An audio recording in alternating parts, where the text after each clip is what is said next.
we have been talking about problems. Do we sometimes have problems in this classroom that hurt people's feelings? Yes. I do a whole problem-solving curriculum. And throughout that curriculum, I introduce different ways to solve problems along the way. I usually start with the basic ones that kids know. They know how to say stop. This is how I know that you know.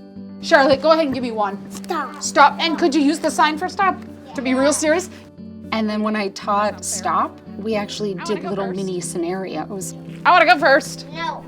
I'm going first. It's hard for them to say stop, especially to someone they're a little intimidated by.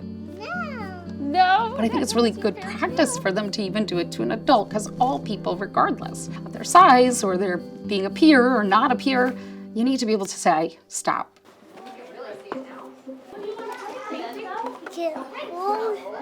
Wonderful. Letting people know what you need is the biggest hurdle for them. They assume people know what they need. Oh, freeze. That was Jack's. Jack, was that okay with you? Oh, no. Jack, was that okay with you?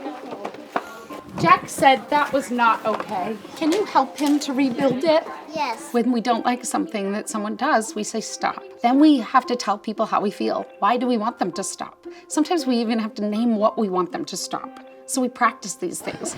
So take a breath. Take a breath. Oh, hold on. A couple of my students were in the house area and they were making gingerbread cookies, and I could hear someone was upset. So I went to help support and discovered that one child was mixing a bowl and another child wanted to be involved but hadn't asked. Tell me about what happened. She yelled at me. Okay.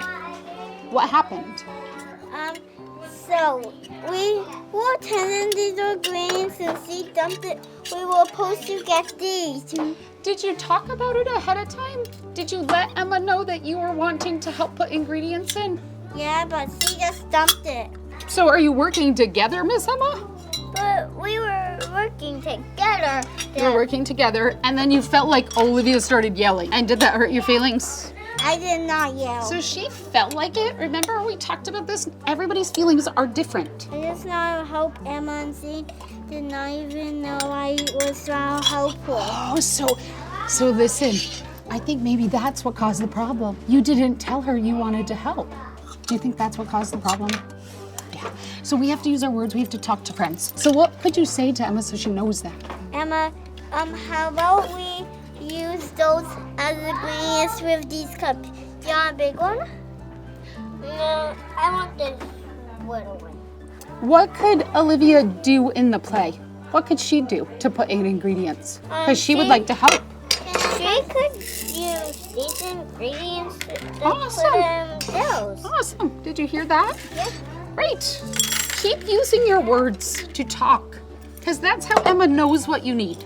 I just wanted to help Emma. I just wanted to help Emma. That is an example of when I had to stop them and then help them through that problem using those words. Like, can I play here?